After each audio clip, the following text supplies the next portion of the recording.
The foolish crow. The winter had been especially cold.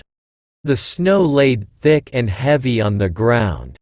The squirrels, the badgers and the hedgehogs had vanished into their snug winter homes to sleep away the cold, dark months. The swifts and the swallows had left for warmer countries long ago. Even the slugs and snails had disappeared, hiding away in some dark, warm patch of woodland to wait for the spring. The woods and fields were silent and empty. Only a big, black crow was hunting for her evening meal. The crow had flown all day in search of food. But she had found nothing, not even a tiny mouse or a piece of someone's leftover lunch. Now she was tired and hungry. She cawed sadly. "I will have to go without dinner tonight," she thought as she flapped slowly across the sky in one last desperate search for something to eat.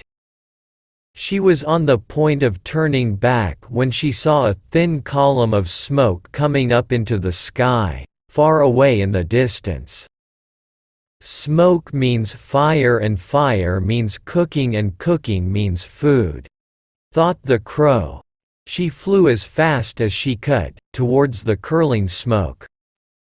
The smoke came from the chimney of a large farmhouse where the farmer's wife was cooking dinner for her family. A delicious-smelling stew was bubbling in a large pot over the fire and loaves of fresh baked bread were on the table, ready to be cut into slices. A pat of butter and a chunk of cheese lay in their platters on the window sill. The farmer's wife had left the window open so the cold air would keep the butter from melting and the cheese from sweating. The crow saw the cheese by the open window. Quick as a flash, she flew down to the window sill, picked cheese in her big black beak and flew off. The farmer's wife was stirring the stew, with her back to the window. She did not see the crow. The crow was very pleased with herself. Nothing like a piece of cheese on a cold winter afternoon, she thought. She flew towards a clump of tall trees and perched comfortably on a bare branch high above the ground to enjoy her meal in comfort. A wily old fox lay hidden among the bushes in the farmer's garden.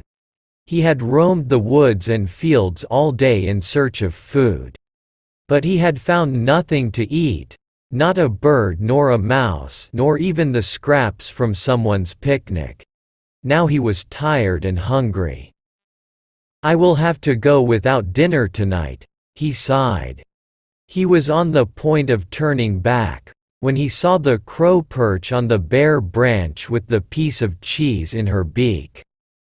"What a lovely, smelly piece of cheese," thought the fox.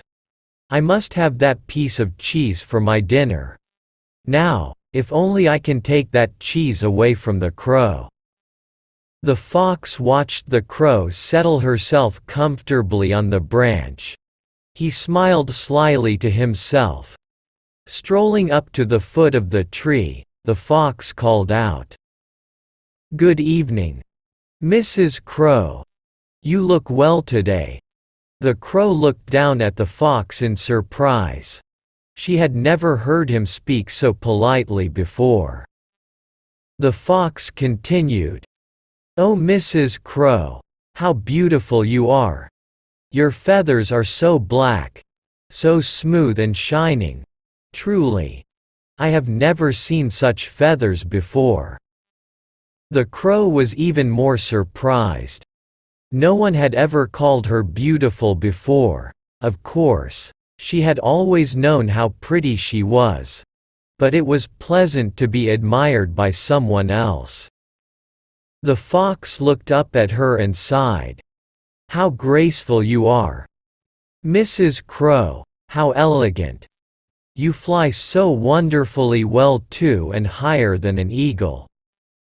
The crow held herself taller.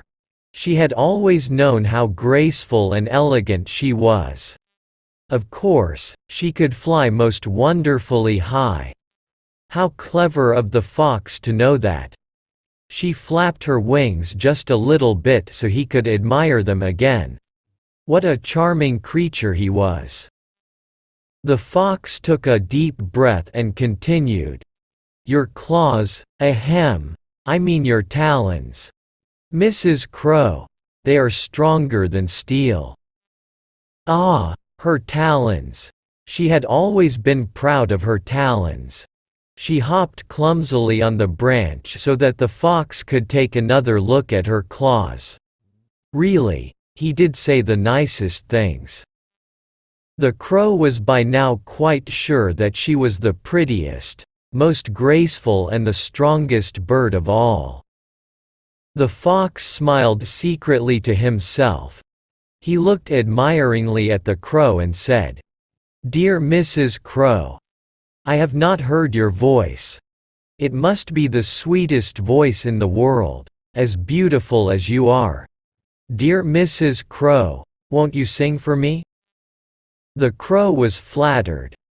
All the other birds had told her that she had an awful voice. And here was the fox begging her to sing for him. Of course, she had always known what a lovely voice she had. The crow took a deep breath and opened her beak in a loud and raucous caw. Down dropped the piece of cheese. The fox snapped it up as it fell and swallowed it before the crow realized what had happened. The fox walked off chuckling. "Next time, Mrs. Crow, be careful what you believe," he cried as he vanished through the trees. The crow was left feeling foolish. How could she have been so vain and so silly as to be taken in by the fox's clever words and to lose her lovely dinner? The crow ruffled her feathers sadly and got ready for a hungry night.